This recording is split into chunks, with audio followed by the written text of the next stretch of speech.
এরে যুবক, ফিরে আসো, আল্লাহর দিকে তওবা করো, আল্লাহর কাছে ক্ষমা চাও, তোমার বাবার কবরের পাশে চলে যাও, আর গিয়ে তুমি তোমার বাবার জন্য দোয়া করো, তুমি তোমার বাবার জন্য দোয়া করো। ভাইরা রে আমার, বন্ধুরা রে আমার, হুজুরের মুখে যুবক তার বাবার কঠিন পরিণতির কথা শুনে হুজুরের হাত ধরে তওবা করলেন, তওবা করে বললেন, হুজুর নিয়ে চলেন, আপনি আপনার সাথে করে আমার বাবার কবরের পাশে আসেন, বাবার জন্য একটু দোয়া করি, বাবার জন্য একটু কান্নাকাটি করি। ওই যুবকটা তওবা করে ভালো হয়ে বাবার কবরের পাশে গিয়া যখন দোয়া করলেন, কান্নাকাটি করলেন, আল্লাহ রাব্বুল আলামিন যুবকের দোয়া কবুল করে, যুবকের দোয়া কবুল করে তার বাবার কবরটারে আল্লাহ রাব্বুল আলামিন জান্নাতের বাগান বানায় দিলেন। পরবর্তী সময়ে ওই হুজুর আবার স্বপ্নে দেখলেন, তিনি যখন তিনার কবরের পাশে বসে আছে, আর গায়ের মধ্যে ময়লা পোশাক পরিধান করা না, চেহারাটাও ময়লা না, চেহারা বড় সুন্দর, চেহারা বড় সুন্দর।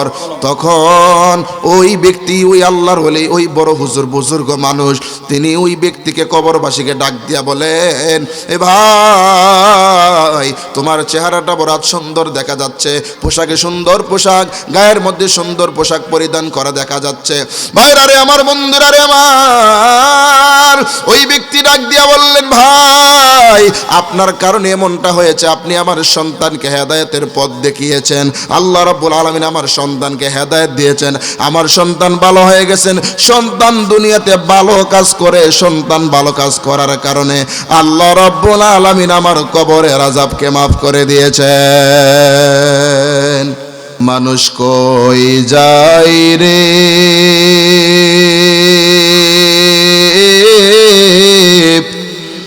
দুনিয়া চারিয়া,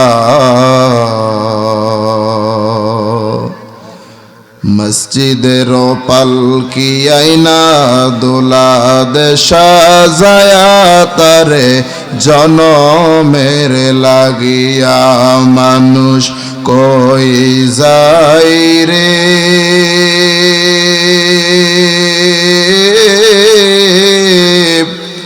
দুনিয়া চারিয়া, মসজিদের ওই পালকি আইনা দোলাদ সাজায়া তারে জনমের লাগিয়া। और से क्या मतलब है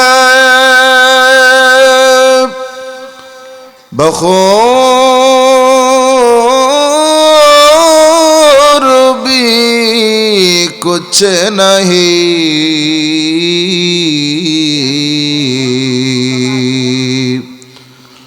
अगर रिज़ाए मुस्तफ़ा मंज़ूर हो, किस्मत बन जाएगी। अल्लाहुम्मा सल्ले अला मौलाना मुहम्मद वाला आले सय्यिदना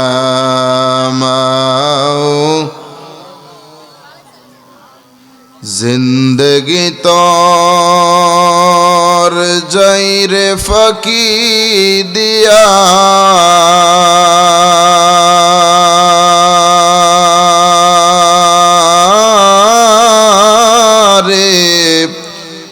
সোনার দম জিন্দগি তোর যাই ফাঁকি দিয়া, নিশিতর জয়রে ফাঁকি দিয়া,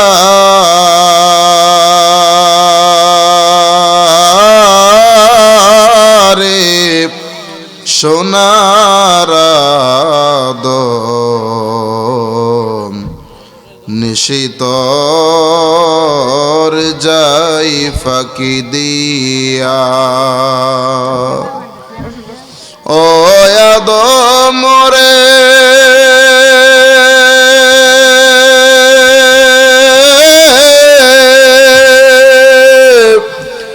কামিনী রই কুলেতে কাল ঘুমেতে রইলি রে তুই সারা নিশি কাটাইলে তুই ঘুমায়া ঘুমায়া রে সোনার আদম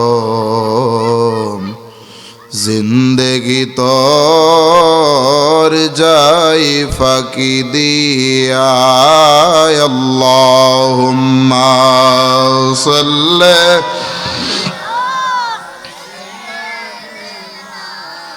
মাওলানা মুহাম্মদ ওয়া আলা আলি সাইয়্যিদিনা মাওলানা আমার প্রাণের ভাইরা বাবারা বন্ধুরা গভীর মনোযোগ দেন। হে বন্ধু, এই দুনিয়াতে আসার সিরিয়াল আছে, যাওয়ার কোনো সিরিয়াল নাই। কখন যে কোন সময় কার কাছে কিভাবে মালাকুল মাউত আজরাইল আলাইহিস সালাম আপনার আমার কাছে এসে পৌঁছে যায়, আপনি আমি সেই সম্পর্কে অবগত নয়। বাইরারে আমার, বন্ধুরারে আমার, আল্লাহ রাব্বুল আলামিন বলেন আইনামা তাকুনু ইউদরিকুমুল মাউত ওয়ালাউ কুনতুম ফি বুরুজিম মুশাইয়াদা। ও দুনিয়ার মানুষ, কখন কোন জায়গায় কোন সময় কোন অবস্থাতে কিভাবে তোমাদের কাছে আমার হুকুমে মালাকুল মাউত আজরাইল পৌঁছে যাবে তোমরা বলতে পারো না, সেই সম্পর্কে অবগত নয়। অতএব মুমিনদের বৈশিষ্ট্য, মুমিনদের কাজ হচ্ছে তারা সদা সর্বদা সর্বক্ষণ মৃত্যুর জন্য প্রস্তুত গ্রহণ করে রাখে, মৃত্যুর জন্য প্রস্তুতি নিয়ে রাখে যে এই মুহূর্তে যদি আমার কাছে মালাকুল মাউত চলে আসে, খুব সাদরে আমি আমার মউতকে গ্রহণ করব। পবিত্র অবস্থায় আছি, আমার নামাজ কাজা নাই, ওযু ছাড়া নাই, আমার কোনো ঋণ নাই, কোনো পাওনাদার নাই, কারো হক নষ্ট করি নাই, কারো মনে কষ্ট দেই নাই। এমনভাবে প্রস্তুতি নিয়ে যিনারা সর্বক্ষণ তাকেন তেনারাই হচ্ছেন মুমিন মুত্তাকি। ঠিক কিনা বলেন? ভাইরারে আমার, বন্ধুরারে আমার, দুনিয়াতে আমরা কেউ থাকবো না। আল্লাহ রাব্বুল আলামিনের হুকুমে একদিন আমাদেরকে চলে যেতে হবে। তবে যাওয়ার আগে কিছু সামানা নিয়ে কবরে যাওয়া দরকার, কবরে যাওয়া দরকার। কারণ আপনি তাকাইয়া দেখেন আপনার কত পূর্বপুরুষ মুরব্বীরা ছিল, আপনি কাউকে চিনেন না। আপনি চিনেন কাকে? আপনার বাবাকে, আপনার দাদাকে। আপনার আমার পরিচয়টা কতটুকু? আমি চিনি আমার বাবাকে, আমি চিনি আমার দাদাকে। দাদার পরে যদি আর কারো নাম বলা হয়, আমরা অনেকেই বলতে পারবো না দাদার পরে যিনি আছেন তিনার প্রতি আমাদের আবেগ, ভালোবাসা, কোনো ফিলিংস। কথা বুঝেন নাই? এত দুনিয়া দুনিয়া আপনি আমি করি রে ভাই, অথচ আপনার আমার পরিচয়টা মাত্র 3 পুরুষ। এই মুহূর্তে আমি, আমার ছেলে, আমার ছেলের ঘরে নাতি, আমার নাতি পর্যন্ত আমি নাজিমউদ্দিনের নাম মনে রাখবে। নাতির ঘরের সন্তানরে জিজ্ঞাসা করলে নাম নাও বলতে পারে। কথা বলে না? আমার প্রতি তাদের কোনো আকর্ষণ থাকবে না, যেইভাবে আমার দাদার বাবার প্রতি আমার কোনো আকর্ষণ নাই। শুধু আমার ক্ষেত্রে না, পৃথিবীর সমস্ত মানুষের ক্ষেত্রে। ভাইরারে আমার, বন্ধুরারে আমার, এই জন্য আপনার আমার উচিত হচ্ছে মাত্র 3 পুরুষের একটা জিন্দেগি আমার। আমি যদি অন্যায় ভাবে, আমি যদি বেআইনি ভাবে হারাম পন্থায় সম্পদ অর্জন করে আমি আমার সন্তানদের জন্য, আমার পরবর্তী প্রজন্মের জন্য রেখে যাই, আমার পরবর্তী প্রজন্মরা সাদরে এই সম্পদগুলা গ্রহণ করবে, ভোগ করবে, খাবে, পরবে। এই কিন্তু এই অন্যায়ভাবে যে সম্পদগুলা রেখে গেলাম, এই অন্যায়ভাবে সম্পদ রাখার কারণে ভোগ করবে তারা, আর কবরে শাস্তি ভোগ করা লাগবে আমার। ঠিক কিনা বলেন? ভাইরা আমার, বন্ধুরা আমার, এই জন্য কবর আমাদের আসল ঠিকানা রে, কবর আমাদের আসল ঠিকানা। মানুষ কই যায় রে,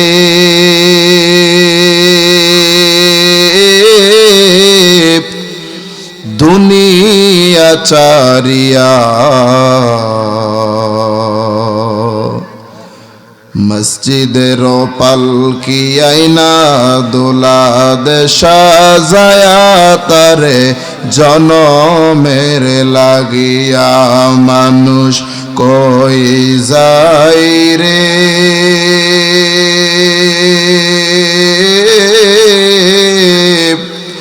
দুনিয়া চারিয়া,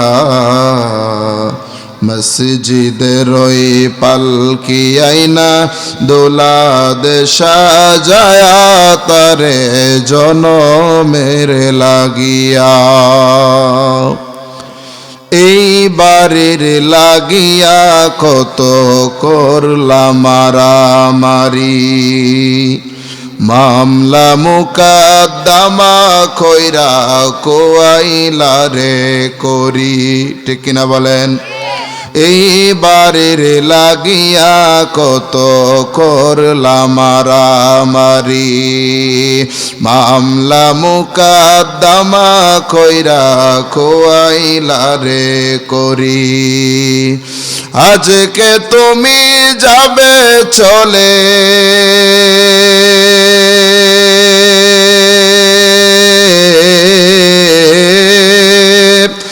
আজকে তুমি যাবে চলে, এই দুনিয়া চারিয়া, মসজিদের পালকি আইনা দোলাদ সাজায়া তারে জনমের। পরেন মানুষ কই যায় রে,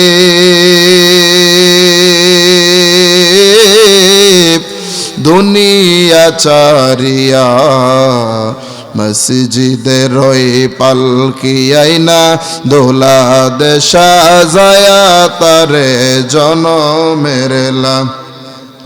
ছেলে মেয়ে নববধূর প্রেমেতে পড়িয়া, নামাজ রোজা সব খুয়াইলা দুনিয়ায় আসিয়া। ছেলে মেয়ে নববধূর প্রেমেতে মজিয়া, নামাজ রোজা সব খুয়াইলাই দুনিয়ায় আসিয়া। সেই ছেলেরাই দেবে গোসল, সেই ছেলেরাই দেবে গোসল মশারি টানায়া, মসজিদের পালকি আইনা দোলাদ সাজায়া তারে জনমের। পরেন মানুষ কই যায় রে, দুনিয়া চারিয়া, মসজিদের ওই পালকি আইনা দোলাদ সাজায়া তারে জনমের। ভাইরা রে আমার, বন্ধুরা রে আমার, ও বন্ধুগণ, দুনিয়া থেকে চলে যাব, থাকতে পারবো না। দয়াল নবীর সাথে যদি আপনার আমার সম্পর্কটা হয় সুসম্পর্ক, উম্মতে মুহাম্মাদি যদি আপনি আমি খাঁটি উম্মতে মুহাম্মাদি হতে পারি, আমার নবীর সাথে যদি আপনার আমার সম্পর্কটা সুসম্পর্ক হয়, ভালো সম্পর্ক হয়, নবীর সাথে সুসম্পর্ক কিভাবে হবে? নবীর জীবনী, নবীর আদর্শ যদি আপনার আমার জীবনে বাস্তবায়িত করতে পারি, তাহলেই আপনার আমার জীবন হবে সুন্দর, আমার নবীর সাথে হবে সুসম্পর্ক।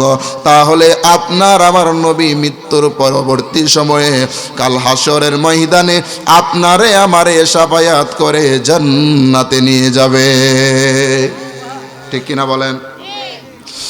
ভাইরা রে আমার, বন্ধুরা রে আমার, দুনিয়ার অনেক মানুষ আছেন, তারা বলেন বা তাদের আকীদা, তাদের বিশ্বাস আমার নবীর শাফায়াতকে অস্বীকার করে, কাল হাসরের ময়দানে নাকি আমার নবী শাফায়াত করতে পারবেন না, উম্মতদেরকে নাকি আমার নবী শাফায়াত করে করে জান্নাতে নিয়ে যেতে পারবেন না। শোনেন আমার প্রাণের ভাইরা রে, আল্লাহর হাবিব রাসূল করিম সাল্লাল্লাহু আলাইহি ওয়াসাল্লাম একদিন হযরত আবু বকর সিদ্দিক রাদিয়াল্লাহু তাআলা আনহু এবং হযরত উমর রাদিয়াল্লাহু তাআলা আনহু এবং হযরত আলী রাদিয়াল্লাহু তাআলা আনহু তিনজন সাহাবার সামনে তিনি তিনাদেরকে উদ্দেশ্য করে বলতেছে, ওরে সাহাবীরা রে, শোনো শোনো শোনো শোনো, তাবিগণের মধ্যে যিনি সর্বোত্তম তাবি হবে, তাবিগণের মধ্যে যিনি সর্বোত্তম তাবি হবে, যিনার সম্মান হবে অনেক বেশি, সেই ব্যক্তিটা হচ্ছে আমার পাগল হযরতে ওয়াইস আল কারনী। সে আমাকে কোনোদিন দেখে নাই, চর্মচক্ষু দেখে নাই, প্রত্যক্ষভাবে দেখে নাই, কিন্তু পরোক্ষভাবে দেখেছে অন্তরের চক্ষু দ্বারা। সে আমাকে কোনোদিন দেখে নাই। আমার প্রাণের ভাইরা রে, আল্লাহর নবী বলেন, রে সাহাবীরা শোনো, আমিও তাকে দেখব না। হযরত আবু বকর সিদ্দিক রাদিয়াল্লাহু তাআলা আনহুকে উদ্দেশ্য করে বলেন, আমার সাহাবী হযরত আবু বকর ওয়াইস আল কারনীকে দেখবে না, তবে হযরত ওমর রাদিয়াল্লাহু তাআলা আনহু এবং হযরত আলী রাদিয়াল্লাহু তাআলা আনহুমা, তোমাদের দুইজনের সাথে সাক্ষাৎ হবে। শোনো, আমার ওফাতের পরে তোমরা ওয়াইস আল কারনীর কাছে যাইবা এবং সাথে একটা জুব্বা নিয়ে যাইবা। আমার জুব্বা মুবারক কানি আমার পাগল ওয়াইস আল কারনীকে হাদিয়া দিবা। হাদিয়া দিয়া তাকে বলবা, আমার গুনাহগার উম্মতের জন্য যেন ওয়াইস আল কারনী দোয়া করে, দোয়া করে। বন্ধুরা রে, আমার নবী বলেন, মুজার সম্প্রদায়ের দুটি ছাগলের পালের ন্যায় পশম অনুযায়ী হযরত ওয়াইস আল কারনী দুটি মুজার সম্প্রদায় ছাগলের পালের ন্যায় পশম অনুযায়ী মানুষকে শাফায়াত করে করে করে করে কাল হাসরের ময়দানে তিনি জান্নাতে পৌঁছায় দিবে। মুজার সম্প্রদায় বলতে ওই সময় মুজার সম্প্রদায় ছাগলের পালের মধ্যে সবথেকে বড় ছাগলের পাল ছিল। এক একটা ছাগলের পালে প্রায় 40,000-এর উপরে ছাগল ছিল। ভাইরা রে আমার, বন্ধুরা রে আমার, এতগুলা ছাগলের পালে যতগুলা পশম আছে, প্রত্যেকটা পশম অনুযায়ী এক একজন করে শাফায়াত করে হযরতে ওয়াইস আল কারনী কাল হাসরের ময়দানে জান্নাতে পৌঁছায় দিবে। সুবহানাল্লাহ পড়েন। বন্ধুগণ, আমার নবী বলেন, রে আমার সাহাবীরা, সে কারণ নামক শহরে বাস করে। ওই লোকটা পাহাড়ের মধ্যে থাকে, জঙ্গলের মধ্যে থাকে, শুকনা রুটি খেয়ে জীবন যাপন করে। সে আমার কাছে আসতে পারে না, আমাকে দেখতে পারে না। দুইটা কারণ। ইয়া রাসূলুল্লাহ, ইয়া হাবিবাল্লাহ, নবী গো, কেমন আপনার আসে, কেমন আপনাকে ভালোবাসে। আপনার যদি আশেক হয়, আপনারে যদি ভালোবাসে, কেন আপনার কাছে আসে না, কেন আপনাকে দেখে না? আমার নবী ডাক দিয়া বলে, সাহাবীরা রে, ও রে সাহাবীরা, একজন ঘরের ভিতরে তার একজন জনম দুঃখিনী মা আছেন। মায়ের বরপোষণের দায়িত্ব তার উপরে পড়েছে। মায়ের বরপোষণের দায়িত্ব তার উপরে পড়েছে। তার মা অচল সচল না, চলতে পারে না। মাকে গোসল করায় দেওয়া লাগে, খাওয়ায় দেওয়া লাগে, মার খেদমত করা লাগে। সে যদি আমার কাছে চলে আসে, তার মায়ের খেদমত করবে এটাকে। 2 নম্বরে হচ্ছে, সে আল্লাহ তার রাসূলকে এত ভালোবাসে, এত বেশি মহব্বত করে, তিনাদের আদর্শ তার জীবনে বাস্তবায়িত করে, লালন করে, ধারণ করে। তিনাদের মহব্বতে সদা সর্বদাই মগ্ন থাকে, ধ্যানে থাকে, ধারণাই থাকে। এই জন্য সময়ও পায় না, সুযোগ হয় না, আমার কাছে আসতে পারে না। তবে শুনে রাখো, শুনে রাখো, সে আমার বড় আশিক। বন্ধুগণ আমার,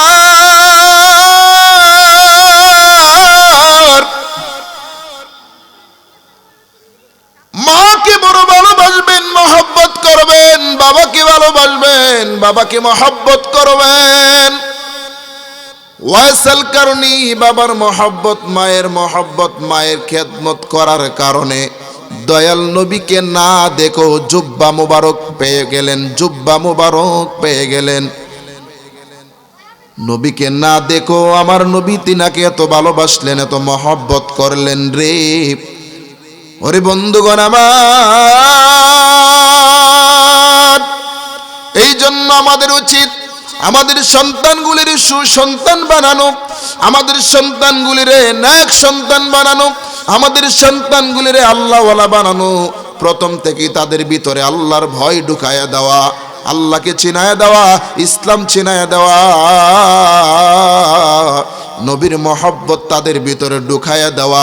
যদি নবীর মহব্বত, ইসলাম, কোরআন হাদিস সন্তানগুলির ভিতরে শুরুতেই ঢুকায়া দেওয়া যায়, ওই সন্তানগুলি কোনোদিন মা বাবার অবাধ্য হবে না, মা বাবাকে কষ্ট দিবে না। নেক সন্তান যদি দুনিয়াতে রেখে যেতে পারেন, কবরে আপনাকে জাহান্নামের আগুনে জ্বলতে হবে না, বরঞ্চ নেক সন্তানের কারণে আপনার কৃতকর্মের যে ফল আছে, আপনার যে আযাব আছে, ওই আযাবগুলা আল্লাহ রাব্বুল আলামিন আপনার নেক সন্তানের কারণে আরো কমায় দিতে পারে কি পারে না? আর যদি সন্তানটা দুনিয়াতে রেখে যান বদকার, সে যত গুনাহ করবে শাস্তি হবে আপনার কবরে। একজন আবেদ বুজুর্গ মানুষ গুরুস্থানে গেলেন, জিয়ারত করলেন, জিয়ারত করে বাড়িতে চলে আসলেন। তিনি যখন ঘুমায় গেলেন, ঘুমিয়ে তিনি স্বপ্নে দেখতেছেন গুরুস্থান।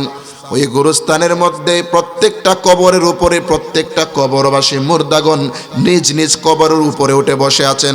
কথাগুলি মনোযোগ দিয়া বুঝেন, নিজ নিজ কবরের মধ্যে কবরের উপরে উঠে বসে আছেন প্রত্যেকটা মুর্দাগণ।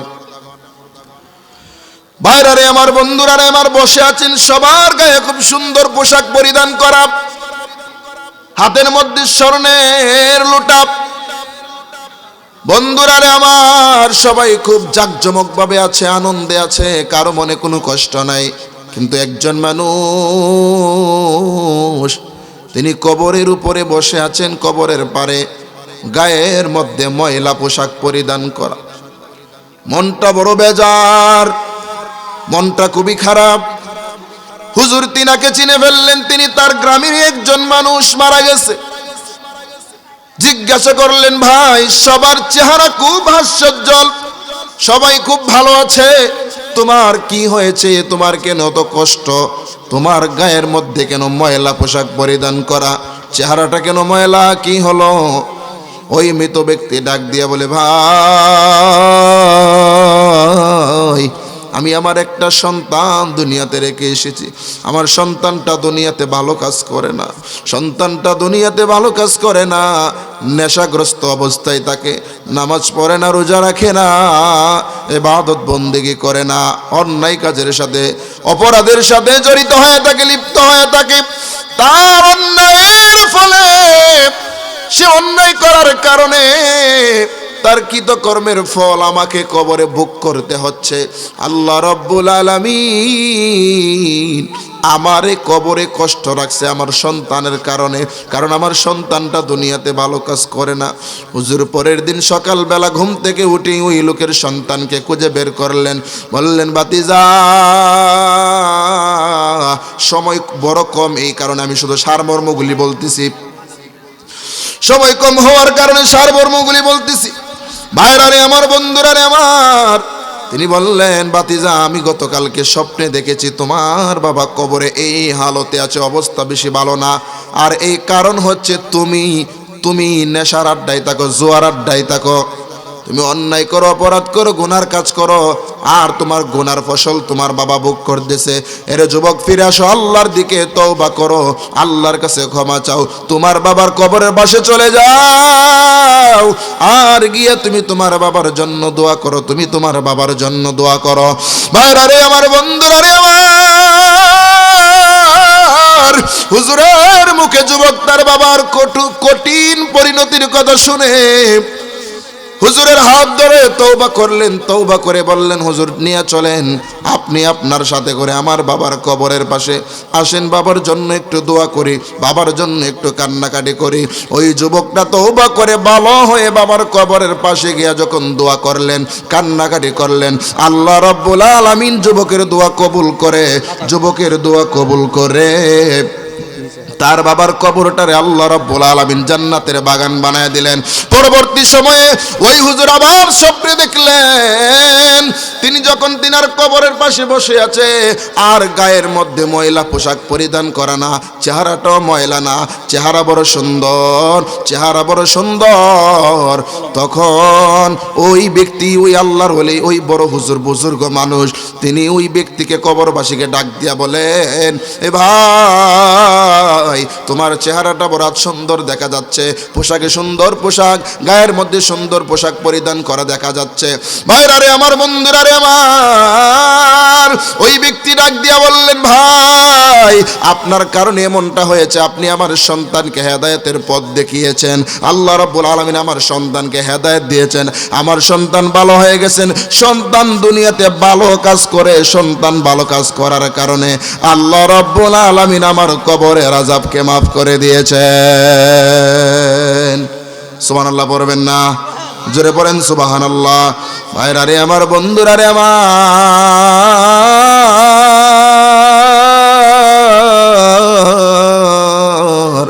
আমাদের আপন আপন মানুষ যারা অন্ধকার কবরে আছেন, যারা মা বাবার কবরে হারায়, যারা মা বাবারে কবরে রেখে আসছেন, ও আমার পানের ভাইয়েরা রে, মার জন্য গুরুস্থানে যাইবেন, দোয়া করবেন, বাবার জন্য গুরুস্থানে যাবেন, দোয়া করবেন। বন্ধুগণ আমার একটু মনোযোগ দিন, খেয়াল করুন। বলতেছিলাম হযরত ওয়াইসিল কারনী রাহমাতুল্লাহ আলাইহি বললেন, তিনার কাছে জুব্বা নিয়ে যাইবা আর আমার উম্মতের জন্য দোয়া করার জন্য বলবা। রাসূল করিম সাল্লাল্লাহু আলাইহি ওয়াসাল্লামের ওফাতের পরে দুইজন সাহাবী, হযরত আলী রাদিয়াল্লাহু তাআলা আনহু, হযরত ওমর রাদিয়াল্লাহু তাআলা আনহু, দুইজন সম্মিলিতভাবে হযরত ওয়াইসিল কারনীর সন্ধানে বের হয়ে গেলেন। উনার দেশে গিয়ে কিছু মানুষকে জিজ্ঞাসা করলেন, আপনারা কি ওয়াইসিল কারনীকে চিনেন? বন্ধুগণ আমার, তারা বলে দিলেন, সে তো পাহাড়ে থাকে, পাগল মানুষ জঙ্গলে থাকে, সে ওইখানে আছে, যান তারকে ওইখানে গেলে পাবেন। বন্ধুরে আমার, তিনাদের কথা অনুযায়ী ওয়াইসিল কারনী রাহমাতুল্লাহ আলাইহি খোঁজার জন্য জঙ্গলে গেলেন। গিয়ে দেখতেছেন একজন ব্যক্তি জঙ্গলের মধ্যে নামাজরত অবস্থায় আছেন, নামাজ পড়তেছেন। তিনারা যখন ওয়াইসিল কারনীর পাশে গিয়ে দাঁড়াইলেন, তিনি বুঝতে পারলেন কেউ তিনার সাথে দেখা করার জন্য এসেছে। তিনি নামাজ সংক্ষেপ করে ফেললেন, নামাজ সংক্ষেপ করে সালাম দিলেন, কথাবার্তা বললেন, মুসাফা মুআনাকা করলেন। তখন হযরত ওমর রাদিয়াল্লাহু তাআলা আনহু জিজ্ঞাসা করলেন, আপনার নাম কি? তিনি বললেন আব্দুল্লাহ। বলে আপনার আসল নাম কি? আব্দুল্লাহ তো আমরা সবাই আল্লাহর বান্দা, আল্লাহর দাস। বলে আমার নাম হচ্ছে ওয়াইস। বলে আপনার হাতটা দেখি। রাসূল কারীম সাল্লাল্লাহু আলাইহি ওয়াসাল্লাম একটা নিদর্শন দিয়া দিছিলেন যে ওয়াইসিল কারনীর হাতের মধ্যে একটা সাদা চিহ্ন থাকবে, যদি নাম ওয়াইস হয়, হাতের মধ্যে সাদা চিহ্ন থাকে, বুঝতে পারবা এটাই হচ্ছে ওয়াইসিল কারনী। ভাইরা রে আমার, বন্ধুরা রে আমার, সময় একেবারেই নাই। সব মিলিয়ে উনি ওয়াইসিল কারনী যখন চিনতে পারলেন, তখন জুব্বা মুবারক হাদিয়া দিলেন আর বললেন যে আল্লাহর হাবিব রাসূল করিম সাল্লাল্লাহু আলাইহি ওয়াসাল্লাম তিনি বলেছেন আপনি তিনার উম্মতের জন্য দোয়া করার জন্য, তিনার উম্মতের জন্য দোয়া করার জন্য। ওয়াইসিল কারনী বলেন, নবীর সাহাবীরা গো, দোয়ার জন্য তো আপনারাই উত্তম, আপনারাই উৎকৃষ্ট, আপনারা দোয়া করেন। নবী যার কথা বলছেন সেই লোকটা মনে হয় আমি না, অন্য কেউ হবে। সুবহানাল্লাহ বলেন। নবী যার কথা বলছে সম্ভবত লোকটা আমি না, অন্য কেউ হবে। বলেন আপনার কথাই বলছে। তখন ওমর রাদিয়াল্লাহু তাআলা আনহু বলেন, আরে ওয়াইসিল কারনী আমার নবীর আশিক, আপনি যদি নবীর এত ভালোবাসা থাকেন, এত মহব্বত কইরা থাকেন, তাইলে আমার নবীরে গিয়া দেখলেন না কেন? আমার নবীরে দেখার ইচ্ছা কি আপনার হয় নাই? আপনি কেমন আশিক, কি ধরনের আশিক, নবীরে একদিন জীবনে গিয়া দেখলেন না? ওয়াইসিল কারনী বলেন, ওমর আপনি কি নবীরে দেখছেন? বলে হ্যাঁ অবশ্যই দেখছি, সব সময় তো নবীর পাশেই থাকি। সুবহানাল্লাহ পড়বেন না? বলে যদি সব সময় নবীর পাশে থাকেন, নবীর দেখা থাকেন, বলেন তো আমার নবীর যে ব্রো ছিল, ব্রোগুলা কি জট ব্রো ছিল নাকি ফাঁকা ব্রো ছিল? হাটকা পড়ে গেছে, বলতে পারে না। ওমর রাদিয়াল্লাহু তাআলা আনহু বলেন, কি ব্যাপার? সারাদিন নবীজির সামনে থাকি, নবীর সাথে সাথে থাকি, এত খেয়াল করে তো দেখলাম না নবীর ব্রোগুলো কি জোট ব্রো ছিল নাকি ফাঁকা ব্রো ছিল। হযরত আয়েশা কারণী বলেন, এ ওমর, তুমি কেমন আশেক, নবীর সাথে সারাদিন তাই কও বলতে পারো না নবীর ব্রোগুলা কি জোট ব্রো ছিল নাকি ফাঁকা ব্রো ছিল? আরে তোমরা কেমন আশেক, তোমরা নবীরে ভালোবাসো, আমিও নবীরে ভালোবাসি, পার্থক্যটা শুই না রাখো। উহুদের ময়দানে আমার নবীর দান মুবারক যেই দিন শহীদ হয়ে গেছিল, আল্লাহ রাব্বুল আলামিন আমি ওয়াইসের কাছে খবর যখন পৌঁছা দিলেন, আমি ওয়াইস যখন শুনতে পারলাম আমার নবীর দান মুবারক শহীদ হয়ে গেছে, নবীর মায়া, নবীর ভালোবাসা, আমি আমার একটা দান মুবারক, আমি আমার একটা দাঁত ভেঙে ফেললাম। আমি যখন একটা দাঁত ভাঙলাম, আমার কাছে মনে হলো সম্ভবত নবীর এই দাঁতটা ভাঙে নাই, আরেকটা দাঁত ভাঙছে। আমি পরে আরেকটা দাঁত ভেঙে ফেললাম, আমার কাছে মনে হলো সম্ভবত এই দাঁতটা ভাঙে নাই, অন্য আরেক দাঁত মুবারক ভাঙছে। এইভাবে একটা একটা করে ভাঙতে দেখো আমি ওয়াইসের মুখে কোনো দাঁত নাই। আমার নবীর মহব্বতে সবগুলা দাঁত ভেঙে ফেললাম। আমার নবীর দাঁত মুবারক ভাঙ্গা, তোমাদের দাঁত আছে, তোমরা আবার কেমন আসে? সুবহানাল্লাহ পড়েন। যাই হোক, 9টা 10 পর্যন্ত আমার সময় ছিল, 12 হয়ে গেছে, 2 মিনিট ওভার হয়ে গেছে। আমার প্রাণের ভাইয়েরা, এই আলোচনাগুলো খুব কম সময়ে করা যায় না, যদি আমি খুব তাড়াহুড়ো করছি বিষয়টা বোঝানোর জন্য। আল্লাহ রাব্বুল আলামিন যেন আমাদেরকে দিনের পথে দায়েম এবং কায়েম রাখেন।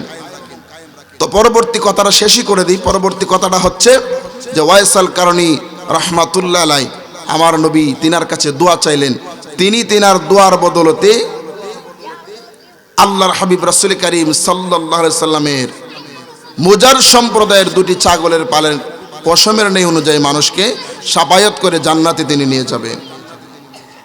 অতএব লা ইয়ামলিকুনা শাফাআতা ইল্লা মান ইত্তাখাযা ইনদার রহমানি আহদা, শাফায়াতের মালিক কেউ না, তবে শোনেন, যারা আল্লাহর নিকটবর্তী বান্দা, আল্লাহ যাদেরকে পছন্দ করেন, আল্লাহ যাদেরকে ভালোবাসেন, তাদেরকে আল্লাহ অনুমতি দিবেন শাফায়াত করার জন্য।